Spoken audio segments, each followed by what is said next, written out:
Well, hello there, and welcome everyone to the Advisor's Edge podcast. I'm your host, Rob Jacoman, and I'm joined by my co-host, Chad Bramberg. How you doing, Chad? It is a great rainy day in the Northwest, so we're getting that refreshing stuff falling from the sky. Love it. Well, that's good. I remember when I was out there, I was enjoying the sunshine, and then my last day there was the typical Portland weather. So There we go. We brought the sun just for you, Rob. I appreciate that. Listen, we have an absolutely incredible show today, and we have two incredible people that we want to introduce to everyone. We have Mark Brown, who is the founder of Advisor Armor, and we have Anthony Patti, who's the president of Advisor Armor. And guys, what we're going to get into is absolutely incredible because this is a hot topic right now. We're going to be talking about cybersecurity. We're going to talk about all those things related to financial advisors, RIAs, how you guys actually can execute on this to better protect your firm. This is going to be jam-packed with some high-level stuff, but we're going to learn a lot more about Mark and Anthony, what their vision is for the industry, where the industry is going. And so, Chad, I'll give you an opportunity to introduce these guys because you guys know them very well. Yeah. Mark, thank you. And Anthony, thank you for joining us today. I think, Mark, we've known of each other. We had our first conversation, was it in 2017, 2018 when you started? About then, yes. Armor? Yeah, that's right. Yeah. About right, Chad. We kind of started to get to know each other. You're out there working your tail off, building some really cool stuff for advisors. I was at another organization, and then I left and made a mess of the world in my own space. And then we reconnected earlier this year with the team. And it was awesome because it's like, oh yeah, Mark and I know each other. And then we were able to basically refresh what we had done in our individual organizations. And I felt like a bonehead because it's like, why in the world did I lose touch with Mark? We should have stayed connected because what you guys have built is absolutely awesome to simplify and make it easier for advisors when it comes to your cyber compliance part of it. A lot's happened in the last few years. What's the short of it, Mark, for you? Well, I mean, listen, relationships are two-way streets, so I'll take part of the responsibility for that. But also, you know, this space of cybersecurity compliance, and you know, which really how cyber insurance relates to that in a minute. But you know, it's really evolved quickly when you think about it. You know, this was not a thing just a few short years ago. So, you know, the fact that we didn't put it together back then, it's because, you know, neither did the SEC at that point in time. So it wasn't really a thing. But yeah, it's definitely, you know, it's an exciting time. It's, you know, it's really, you let the regulators be your product roadmap and deliver an efficient solution that helps, you know, those that are subject to those requirements. And, you know, that just, again, we've always been asked about cyber insurance because, you know, cyber compliance and cyber insurance share so many things in common relative to offloading, you know, your IT and MSP risk to a cyber insurance carrier and offloading your cyber compliance risk to us. So we share those commonalities, and so it makes, you know, it's exciting for us to talk about a partnership, and it's already yielded fruit for both of us. Yeah, absolutely. And your team's been growing. Anthony, we just started to get to know each other this year as a president of Advisor Armor. I would love to hear from you. What convinced you to come over and work with Mark? Yeah. So prior to meeting Mark, I was lucky enough to be in cybersecurity for financial services for a long time and gained the knowledge through starting my career at JP Morgan in New York and various other roles, and then ended up founding member of a cybersecurity business built for the alternative investment space that was a really successful venture. And what I learned was, you know, especially starting in a large bank, there's IT, there's legal and compliance, and in between there are these internal departments, cybersecurity, information security, data security, et cetera. And all of them are working in different ways to essentially develop an understanding of what is going on from a technology perspective, document it, and ensure compliance with regulators, with auditors, with other external parties, requirements for information and cybersecurity. right? And that's how it's been done for the last 15 years plus, right? Bring consultants in, have employees there, have them review things that are going on from an infrastructure perspective, document it, and provide it to the folks who need to submit it. What has drawn me and brought me to Advisor Armor is I had met Mark back in 2019 and learned a little bit about what he was doing in the wealth management and RIA space. And his goal was to build a software platform to automate this for financial services businesses, right? Specifically wealth management, RIAs, and basically any firm that's considered a registered investment advisor in the eyes of the SEC. One thing the SEC does a little bit differently for cybersecurity than they do for core compliance is every firm that's registered as a registered investment advisor is treated the same way for cybersecurity. So whether you're a 2-person wealth manager in Florida or a 500-person hedge fund in New York, the regulations and best practices for you are exactly the same when it comes to cybersecurity. So Mark and I really got along in that one of his famous lines is there's no such thing as being more than compliant. And he built a software platform to ensure that customers are compliant with the regulations that are set forth. Nothing less, nothing more. Realistically, it's a little bit more, but we make you compliant, right? We allow you to establish a security baseline no matter what size organization that you are. And we are able to ensure that security policy is documented and then evidenced at the machine level in a different way than any other company is doing in this space. So after getting out of my 12-year consulting journey, staying in touch with Mark and learning how he was doing it from a software perspective was really interesting to me, knowing the way of the future in terms of what people are now used to buying for everything when it comes to automation, when it comes to software, now when it comes to AI. Clients want speed. Clients want, velocity, right? And they want to make sure that they can achieve what they need to in the most efficient, automated, and cost-efficient manner possible. And I felt like Mark and the team are doing that at Advisor Armor, and it was a great next step in the journey. So that's why I'm here. Wow. It's amazing. Now, that's a great segue, Chad, if you don't mind. I'm actually going to talk a little bit about how Advisor Armor is kind of coming together with you, Chad, and the insurance community, and how there's so much value in what Advisor Armor brings to the table, but also what BPI brings to the table. Talk a little bit about the intersection of cyber liability from an insurance perspective and how that relationship with you and Advisor Armor has really brought enormous value to your clients from a compliance and cybersecurity perspective.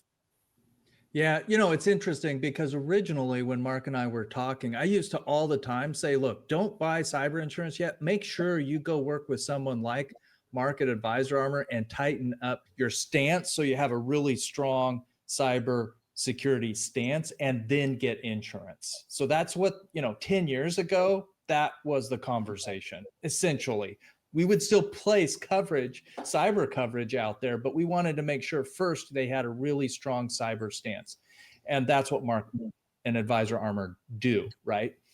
Now the environment's changed a lot and developed a lot where Mark has built an even better platform to plug it in, but also we need to make sure we have really good, appropriate cyber coverage and think about the social engineering and the other coverages that kind of come along with that to make sure we have a worst case scenario protection supporting and backing that up. So that's kind of broadly looking at, that's what it looks like. And then what happens is as we re-engage Box Professional and Advisor Armor, it's like, man, so practical. You can hear it in everything Anthony says. You're like, why are you going to overkill something which for the average firm, if you got a $500 million firm and you got 5 or 6 people doing it, it's all cloud-based, there's a lot of security concerns there, but you don't need the same thing that a 500 person firm that has a CISO and stuff like that. And that's the biggest problem that I see out there is your up to $1 billion firms are just like, this is a headache. How do I address this? So the coolest thing is Box Professional had a need. We needed a good solution for the endpoint detection, and it was perfect timing to re-engage. And so this is a silly thing to say, but yes, we're a client of Advisor Armor also, because that endpoint detection solution, along with the compliance for New York DFS, dialed it right in without overkill and simply practically, became a fan all over again is what I'm saying. That's awesome. Well, Mark, so you and Chad had a conversation and you guys decided to engage in this partnership, in this relationship. What does that do to bring added value to what Advisor Armor is doing every day, especially from the cyber liability perspective? Because obviously it's an important piece of this puzzle for advisors to have. I mean, obviously in some states it's required for certain things. And how has this relationship enhanced what you guys are delivering? Well, first of all, I mean, clients ask about it. So they're, cyber liability, insurance, and cyber compliance, they fit right next to each other. But the other is, if you take a step back and just look at the sort of ecosystem, you've got your cybersecurity. So what IT things or you may have in place, or your managed service provider. What we share, Box Professional and Advisor Armor, is we share that we both respond when that breaks. So when your cybersecurity breaks, if it's insured, you would pass that risk on to Box and you have an insurance policy. When your cybersecurity breaks in terms of evidencing that you're compliant, that's why we're there, is to make sure that doesn't happen. So we do share that common feature in terms of where we fit in the ecosystem. But again, then people just tend to ask about insurance, right? They tend to think, well, okay, I mean, you need all three of these things, right? All three of them are important. There's not just one thing if you want to be completely covered, because no matter what you have in place from a IT and a compliance perspective, a person can undo it, which means you need to have an insurance policy. That is the ultimate stopgap. And the thing that we're learning through partnering together is that the information that Advisor Armor has in protecting their clients is the information that we need to be able to get those quotes, right? And so what's awesome I think of it as an enterprise solution, because this isn't about Advisor Armor. This isn't about Box Professional. This is about working together to create that net that's so much stronger for our clients that we're working together on. And we're already starting to see that get stronger, simpler, cleaner, which means down the road, also more cost effective. Yeah. That's really a good point. Probably a better way to say what I was trying to say, Chad. So that is exactly right. What we do is we make sure that these things are in place that provide the evidence of security, but those very things are needed when you apply for an insurance policy. And the fact that you've got them in place will give you favorable coverage. It won't void a policy. It will provide best pricing opportunities. So there's a lot of great benefit to having this. Anthony, I'm going to ask you a question on something. Back in the day, I always love these conversations that begin with back in the day. Back in the day when I ran my agency, and I've since exited from the insurance world, but man, have things changed in the cyberspace. And I think even years ago, what I always learned was the greatest risk to any organization or any business is your own employees.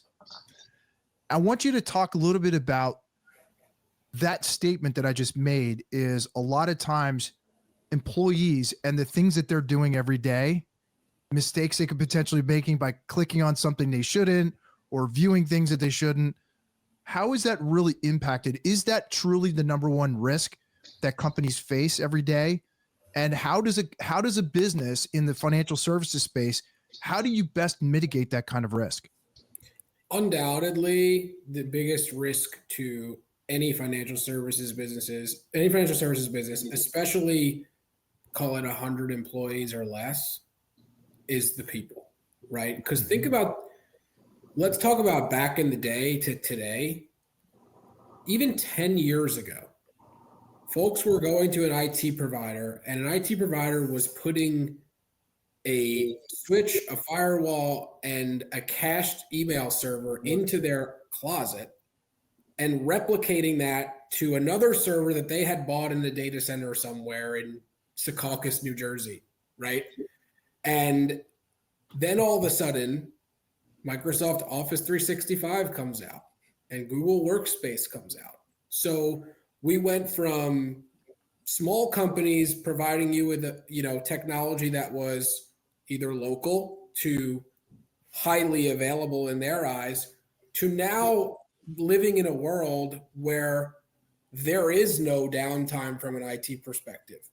Microsoft, Google, and Amazon have made everything readily available and at our fingertips for you to start a business from a technology perspective however you want to. Now, that comes with a little bit different of a circumstance for businesses who are starting than there used to be, right? Because everything is done via the public cloud and everything is done over the web via software applications. So naturally, the companies that you are leveraging for all these different things, if you think of a wealth management firm, right? They're leveraging Office 365 or Google Workspace for their email and files. They're leveraging 4 or 5 different SaaS applications to conduct their business, Quality, Schwab, something like that. Their risk is at the endpoint with their users, right? So user hygiene and user awareness around security risk is the most important thing, because everything they are doing is not local to their office anymore anyway. Right? So users introduce risk to these environments by having bad practices within their business, by clicking on links from emails that are coming to them from hackers in all different places, right? By responding to emails or responding to requests from folks who are impersonating their managers who control money movement. We see that all the time, right? So when it comes to where the risk lies, it's within the user base. And we talk about it all the time. Cybersecurity consulting firms tell people, don't click on links from anybody that sends you an email, right? That's kind of like the general thing. Trainings, you see that. And then they send you a training video through an email with a link. So with respect to the Advisor Armor app, we deliver the trainings locally to your desktop. That way we avoid that whole scenario of telling you not to click on links and then making you click on them in order to do what we need you to do. But that being said, the risk lies at the user level because technology is so available and everybody's a user of software and infrastructure the same way now. Whereas many years ago, you relied on somebody to set these things up in a closet and connect them to your machines. And now the closet exists in AWS in Virginia, right? And all different places like that. And we've just entered a new age where the risk lies on the endpoint with the user and the security configurations of the devices that they are using. So Chad, that actually brings up a point that I have based on what Anthony just said is I think we can all agree it's no longer a matter of if, but it's a matter of when something goes south and when something bad happens. Yeah. So having that game plan, having a strategy for how you respond to these situations, because it is inevitable that, you know, if you don't think you're immune to this, I mean, my goodness, you have AI coming, or it's here. That poses other unique risks and exposures. Talk a little bit about when stuff does go wrong. What do you guys typically advise advisors on in terms of having a game plan and a strategy for addressing these things when they do have a claim? Yeah, well, the interesting thing about it is cyber claims are the most frequent claims. In fact, we had 2 this week with advisory firms. Okay. And so what's interesting about that is the most important thing is first that the firms have already engaged with Advisor Armor to make sure they've got that endpoint detection in place. They're doing the regular training, stuff like that.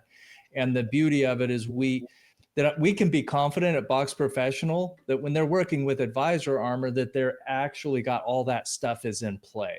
Okay. And the reason that's important is the first call that I got this week, it was Monday at 9 o'clock it was actually 7 o'clock in the morning Pacific time, because it's an East Coast firm.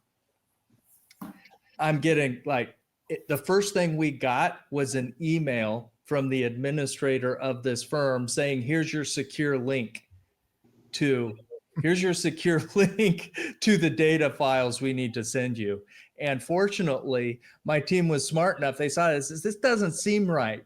And so my assistant emails me and says, hey, can you take a look at this email? It looks funny to me.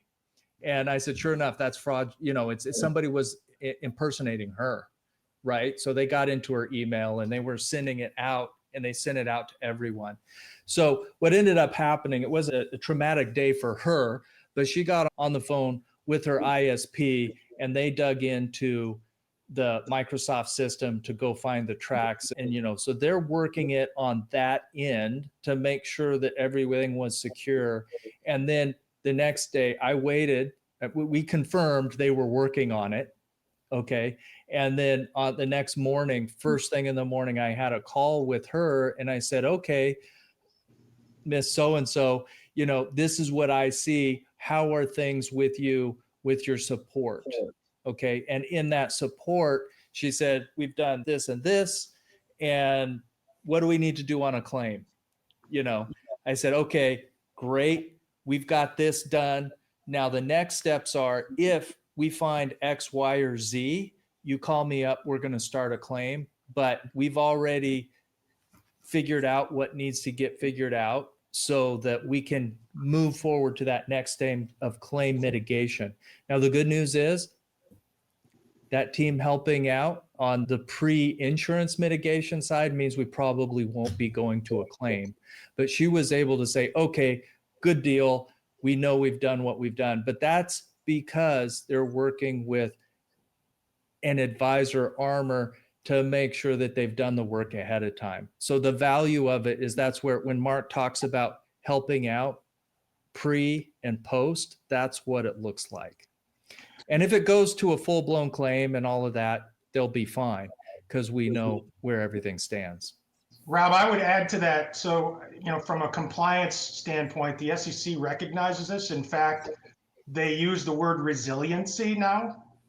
And the Reg SP has been updated and enacted as a rule that all firms must comply with. And that, in addition to that, including safeguards like we provide, it also requires third-party vendor risk monitoring and development of a written incident response plan and annually testing that, which would be the trigger in cases where that exists, where one of those incident response steps is to make your insurance carrier aware of this. So from a practical standpoint, this is actually a rule that is in place that firms have a written plan that they can trigger when something happens. Well, that's actually a segue into my next question for you, Mark, is, I started my business because I was inspired to solve a very specific problem that I saw in the marketplace. So I saw this gap in the market and I was like, you know what? I need to solve that problem because I think that'll add enormous value and help to transform someone's business. When you were thinking about going back and the first time you had this thought of Advisor Armor, the genesis of your business, what specific problem did you see in the marketplace, which was the whole impetus for you starting Advisor Armor in the first place and really honing in and focusing on that big problem that you guys solve?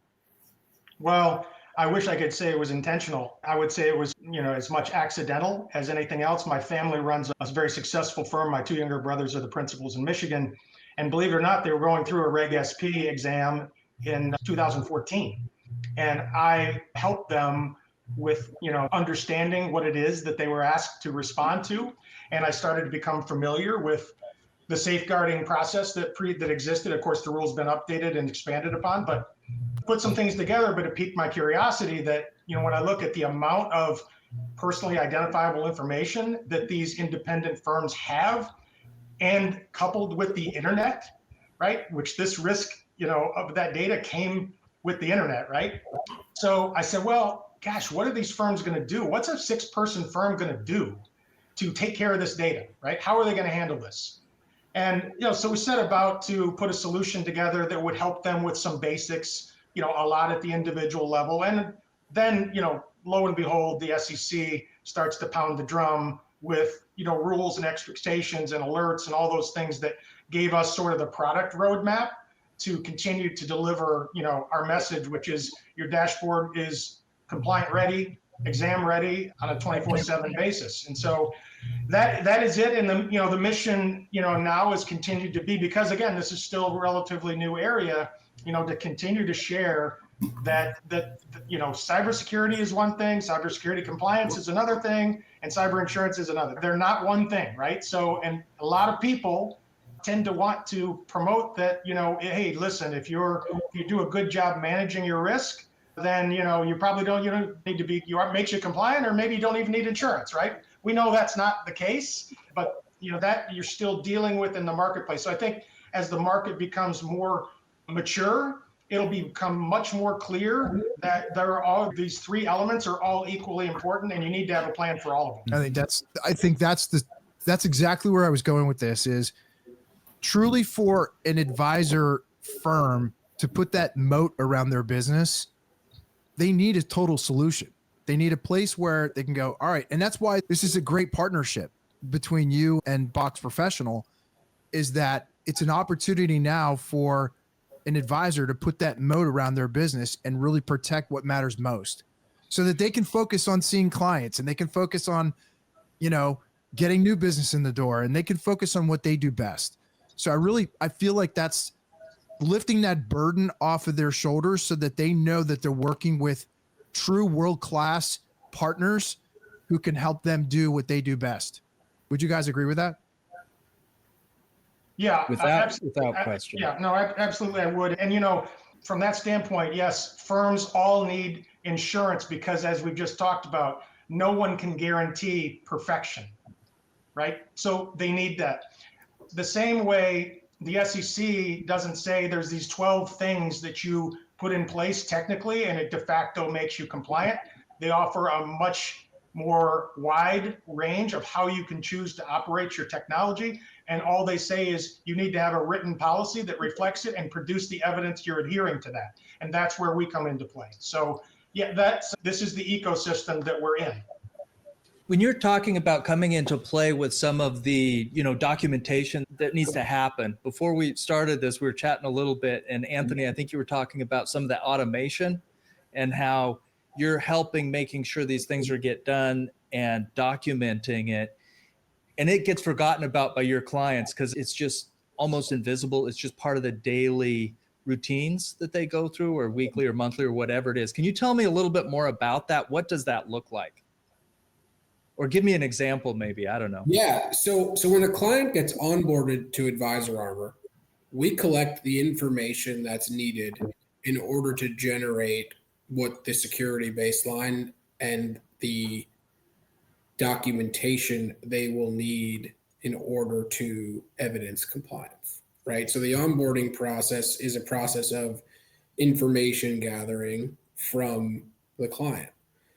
It's also a process of deploying our application to their endpoints in order to gather information that confirms what they are telling us is actually occurring on the machines. So the biggest gap that we see is companies write policies. They either use a consultant or they find something magically themselves and they write it. And there's something in there that they are stating in a document is occurring on their machines that is not actually occurring, or is not actually occurring on a handful or subset of the machines. And that is the one thing that a regulator or auditor would tell you is a huge issue. You're writing something down that you're saying all your users or all your machines are compliant with, and it hasn't been occurring for years. So when we deploy our app, we are able to confirm that what they are stating in their policy is actually occurring at the endpoint level. The automation, once the information is consumed and validated, is that documentation is produced, and then the platform will automatically remind you 60 or 90 days later, 60 or 90 days before your 1-year anniversary of that documentation, to do it again, right? Or to at least attest to it again. And that's where we make it so easy for clients that, as Mark mentioned, as you mentioned, it almost sometimes gets forgotten about, that we have folks who come to us and tell us, hey, I was talking to somebody and they told me I needed this. And we were like, yeah, it already happened for you about 6 months ago. It's in your portal under the infrastructure testing folder file. And they're like, oh, that's great. Right. So the automation piece of it really is, once the information is collected, unless there's a significant change to the company's infrastructure, whether it's they get acquired, whether they change their IT, whether they do this or do that, a lot of stuff doesn't change very much. But we need to make sure that we get the attestations on an annual basis and then automate all the exercises that need to occur. Well, so I'll share a little embarrassing story here. Is when we got that endpoint detection set up on ours, 2/3 of our endpoints somebody had changed the setup and they weren't doing what we said we were doing. And it tells me every single day if somebody changes something so we can get it fixed right away. And it tells them too, so they can, oops, I made a mistake. I changed something I shouldn't have on my computer, which was pretty cool from my perspective. I mean, there's two ways to look at it. I can either be embarrassed or I can say, hey, now it's fixed. Yeah, I mean, first of all, glad that's worked. I'm happy that's worked for you, and that's as it was designed. But, a lot of times firms that we approach, initially, will say we're doing these things, and, then we'll say, well, if you can't evidence it in proof, then the SEC is going to think that it doesn't exist. So show us where you can gather these reports. So in addition to doing it, we are assembling an ongoing easy report that can be downloaded and viewed and produced when it's needed to answer that question. And that's not as easy as what people would think. You could have a vendor doing things for you that are exactly consistent with your policy, but if you can't assemble it in a report easily, then it's like it didn't happen. Well, this is one of those things, and I think maybe it got overlooked there, Mark, that you have family that run firms, and when you have walked in those shoes, you understand it better than probably the average Joe. And I would say you definitely understand it better than the average firm because you have lived it and you have been through it, which is why I love working with you personally, but also, individuals that have been our clients, have been RIAs or financial advisors or both. I appreciate that. Yeah, we definitely, can easily, everything we do, it's inside of how we're wired is to think like we're running an investment advisory firm. Yep. I have a question to ask all three of you guys, because I think this is something, as I'm thinking about the audience and people listening and watching, and they're running a firm. What are some things that you guys are seeing? And Chad, or now, let me start with you, Anthony. What are some things that you guys are seeing at the hand-to-hand combat level that are new and emerging risks or things that our audience needs to be aware of that could be potentially coming down the line, or new things that are going on with the SEC or what the regulators are thinking about? Because this industry changes so freaking fast just because the nature of technology and innovation. So, Anthony, what are you seeing right now that advisors need to know about and have on their radar? So I would say going back to our core principles, cybersecurity compliance and cybersecurity risk are two different things, right? My suggestion to all investment advisor firms is to first give themselves an understanding of exactly what their requirements are. There's a lot of narratives in cybersecurity, especially, that there are gray areas, there are, different things that could be construed as requirements and not. There is one actual requirement, and then there's a list of best practices, right? So understand what the Reg SP requirements are, and then understand what the suggested best practices are, and understand that regulators want you to create a policy and a program that is practically designed for your business, that complies with regulations and protects you accordingly. Because over the last 10 years, so many security tools have come out.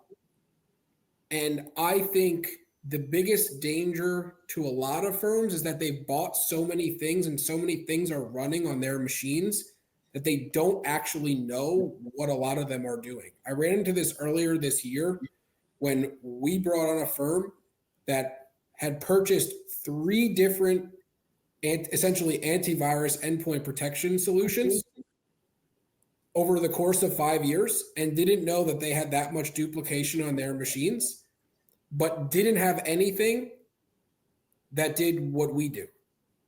But every salesperson that they spoke to was telling them that what they were selling them was going to help them be compliant. And realistically, that wasn't the case. So my biggest suggestion is there's always the next product. There's always the next solution. Understand what your requirements are and leverage resources to help you design your security program to make you compliant and to practically mitigate risk for the business that you are. That's good. That's really good. Chad, how would you answer that question from an insurance perspective? Well, what I love about it is what Anthony pointed out here. It's really addition through subtraction. Okay, and so I'll call back to John Swaggart on this one. But what's happened, we've got ourselves in a point where everyone's saying, hey, this is good, and you just get too much. And it's making a mess of it, which is creating in and of itself problems and holes. Not holes, but weak points potentially, and just absolute waste. So when we can go in there, or like Anthony was saying, a great example of how they could go in there and say, actually, the potential problem, and I could be wrong, but the potential problem I see there, Anthony, is to say, oh, we're doing this. No, you've got 3 companies doing this and nothing going on over here. You actually need to remove 2 of those and do this little thing over here. You're doing less overall, way more efficient, way stronger security protocol. And by the way, then when it comes to compliance, it's cleaner, it's easier to answer. For us, it's the exact same thing, because when you go out there and buy a standard, there's a lot of great cyber programs, either through MGAs or insurance programs that are built, and they say, this is the greatest cyber program. And frankly, they are good. They're really slick. They look really good, but they have waste in them that's just not needed. And the example in the financial advisory space is, how many of you advisors take credit cards? Where is that credit card processing machine in your office? Can you show me?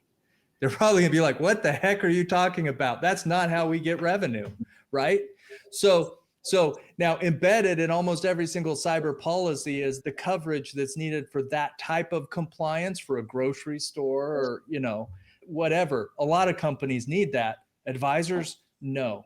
So what's happening, that the thing to be aware of is working with those firms that are niche for your industry, that know you really well, know what we can actually remove and help you focus on the really important stuff, because what advisors are doing for their clients is really important stuff. And Mark, I'll put a little twist on this because I know there's going to be a little bit of overlap between you and Anthony on this, but I want your perspective on how AI has impacted this whole conversation of new and emerging risks. How is AI? There's a lot of hype out there. We're all trying to figure out and filter through all the nonsense and through all the hype. And there's a lot. I want your down and dirty, like, no nonsense response to how is AI entering into this picture impacted risk? How do companies need to think and act differently now as a result of AI and all these tools that are available to employees? Share a little bit of insight on AI's impact. Well, from a compliance standpoint, there are no regulations that you can lean on. So there isn't. So that's leaving firms to make their own choice on how they use AI. And what we have counseled when asked, because again, it's not a compliance requirement, so therefore it's not something that we even have a rule that we could use to support. But what we advise them is be very careful with sharing any personally identifiable information and anything like that. There are also each of the AI-driven tools. There's a diligence process you can go through to ask about how they're sharing it, what they're accessing, how they store the information. But the blunt answer is we don't know. But I predict there's going to be some devastating results from, when I get on a screen share and a note taker's there and the person's not there, I'm wondering, okay, where's this going? What is going to happen here? I worry about that. But the truth is that, the technology's there. It offers incredible efficiencies in areas, that it makes a lot of sense from an advisor standpoint. You can improve your own understanding about technology. You can ask it questions. You can improve your writing. You can do these things. But I think, I would steer clear of putting any client information inside something unless you became really confident. And even then, there's just like in the identity theft world originally, LifeLock said we're going to prevent identity theft, and now the world knows you can't do that, right? Mm-hmm. So anybody using AI technology that's telling you that there's never going to be an issue, I simply don't believe it. I think there'll be resiliency needed, just like there is with cyber. And to just add to the answers that Anthony and Chad provided, it's a perfect example. If you listen between the two of them, Anthony's suggesting that leaders of firms become familiar with actually what compliance is that they need to meet. And, that's not simple because the world out there uses the word compliance, and they use it for many different reasons. It could be NIST compliant, it could be something else. You need to know what the standards are that you are. And that's why we're really clear that we make you compliant with this, with the SEC, with the Department of New York Financial Services, the FTC safeguards, really clear. And so then Chad actually took that advice and he said, we need to be compliant with the Department of New York Financial Services. How can we do that? And it just so happens we have a specific solution for that. But it is sometimes the case people purchase and put things in place thinking that it used the word compliance, but it's not compliance with a standard that they actually are held to. And one more thing to add on from an AI perspective is similar to anything else. So look, in the financial world, you're dealing with minds that are naturally drawn to speed and efficiency, right? So when somebody knows that there's a way you can do something faster and smarter, they're going to investigate it. Our suggestion, always from a security perspective, whether it's an AI solution or some other software as a service application, is to leverage the platform that has been diligenced and purchased by the firm for employee use.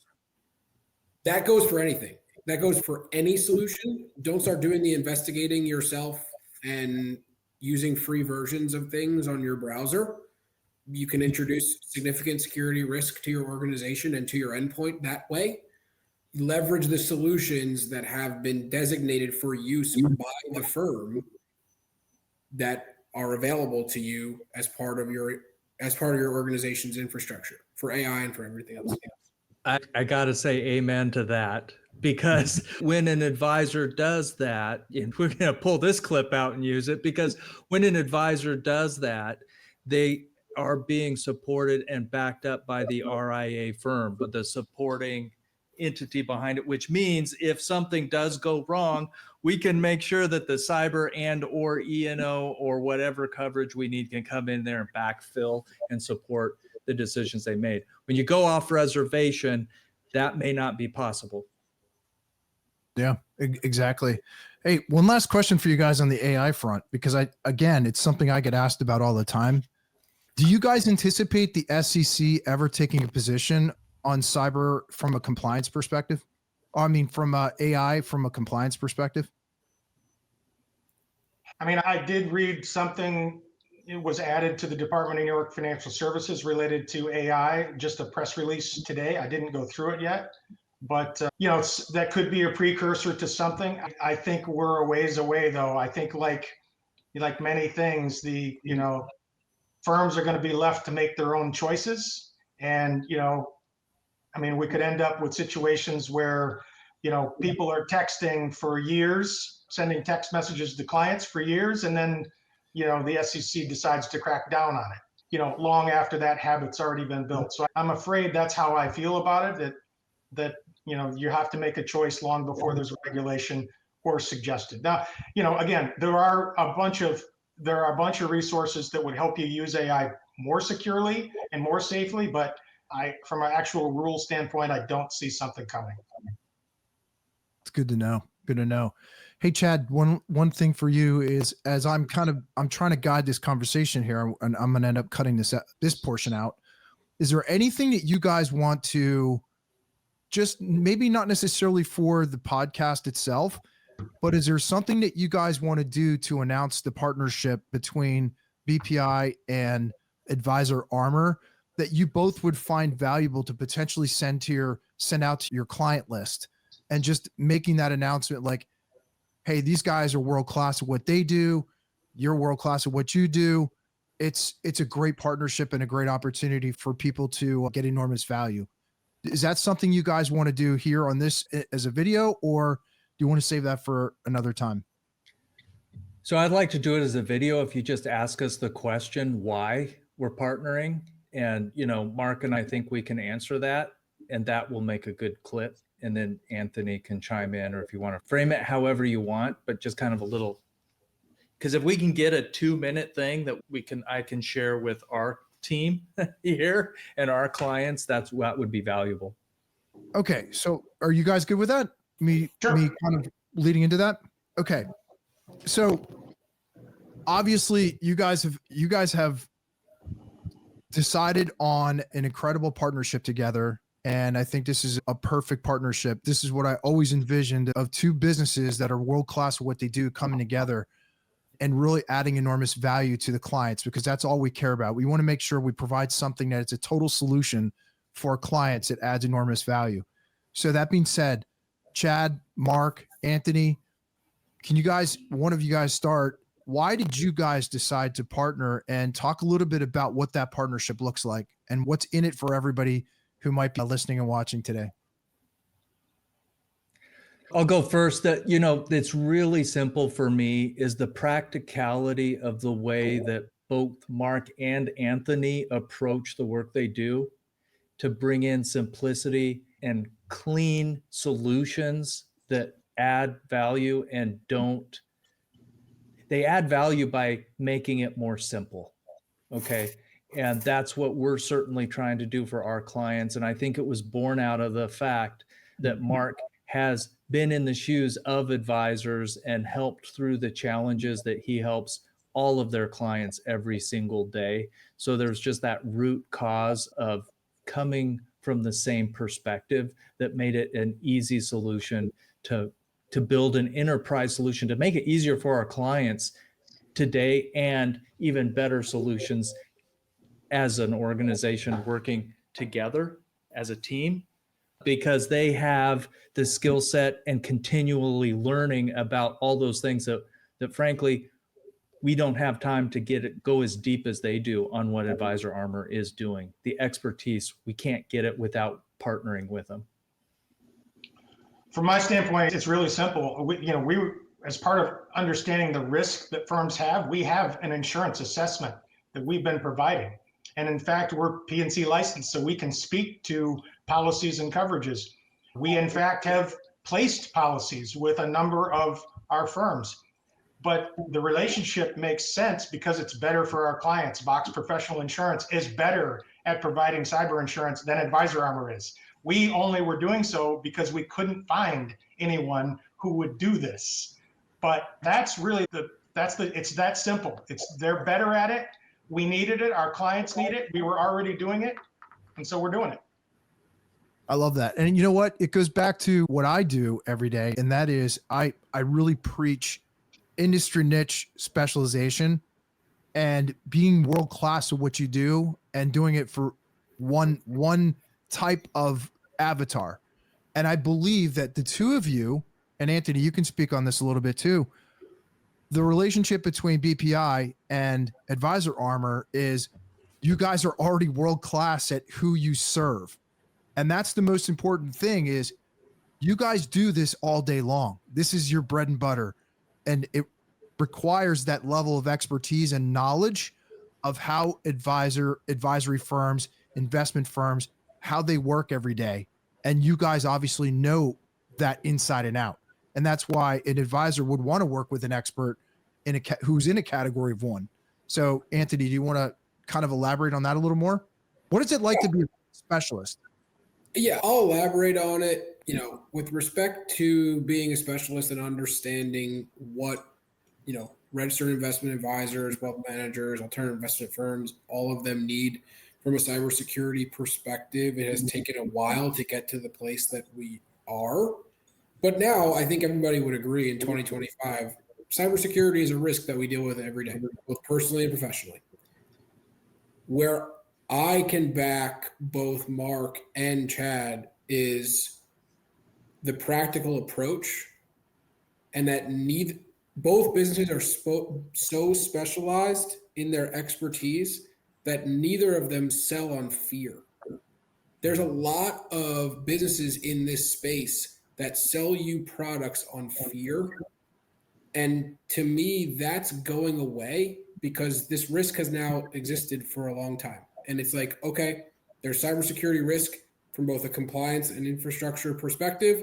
There's cybersecurity risk from an insurance perspective. Who are the people that I need to align myself with that understand this risk better than I do and can guide me through a practical approach to securing my business? And that's what Advisor Armor and Box Professional do together. Amen. Well, Chad, we got to land a plane, man, because I looked at the time and I'm like, oh, Yeah. I have a call in 10 minutes, or 12 minutes. So do you want to ask the final question, Chad? Or do you want me to go? You just run with it. You've been awesome. Thank you. And Mark and Anthony, thank you so much for taking the time today. I am super excited about where we're going, what has happened and where we're going. And this is now kind of how I always end the show. So my editors are going to know how to do this. So guys, this has been an amazing episode because we've learned so much about the cybersecurity space, compliance, cyber liability, insurance, and making sure you're putting that moat around your business. But as we get a little bit more personal here, I'm going to ask each of you individually. I want you to think about and imagine that you are at the end of your career and you're just kind of looking back on all of your accomplishments, all the people you've met, all the relationships that you've had. As you're thinking back in your career, what do you want your legacy to be, Mark? How do you want to be remembered? It's an interesting question. I'm not sure I was prepared for that. It was intentional. I guess I would say that I want to be remembered. The first thing that comes to mind, I want to be remembered at doing great things for my family and my children. That's actually the only thing that came to my mind, because I think the other is just stuff like, what did you do in your career? What did you do in athletics? What did you do? So I just want to be remembered as being, a role model, a great father, and a great husband. And I know that sounds a little canned, but honestly, nothing else jumps out at me. It's the best answer. That's probably the best answer I've ever heard, actually. And I'm not just saying that. You know what? Most guys, you know what most people do when I ask that question? They always think about their career and just wanting to, like, not that there's anything wrong with this, but you're the first person that that I've ever heard say, I want to do the best job I possibly can for my family. And most people don't say that as their focus, man. I mean, how do you follow that up with anything? It's like impossible. That's why I always love asking that question, because everyone has something so unique and so personal. It's why we also don't prepare anybody for it, because you really want it to come out naturally. So Chad, any closing thoughts as we finish up? Boy, I'm not going to follow it up with my puny little thoughts of, it's beautiful. Family, loving, caring for one another. Doesn't get better than that. Working with those and helping others succeed, it is what it's all about, both personally and professionally. Love it. Hey, Mark, if people are interested in learning more about Advisor Armor and need to reach out, what's the best way for people to reach you? I mean, you can go right to our website, advisorarmor.com, or call us at 1-800-421-7897. Awesome. Hey guys, it has been an honor and a pleasure. I learned so much, and this is exactly why I love doing podcasts. It's exactly why I love bringing on guys like you. I get a chance to meet new friends and have new relationships. And it's just, to me, this is, if you guys were to ask me this question, I'm sure that this is one of the things that would be on my list, is getting an opportunity to meet great people who are doing amazing things and who are really transforming the world in a positive way. And I feel like all of you guys on today are doing just that. So thank you. Thank you for your time, guys. And I will put all the links to reach all of you in the show notes. And guys, great show, great episode. And we will see all of you again on the Advisor's Edge podcast. Take care, everyone. Thanks, Rob. Thanks.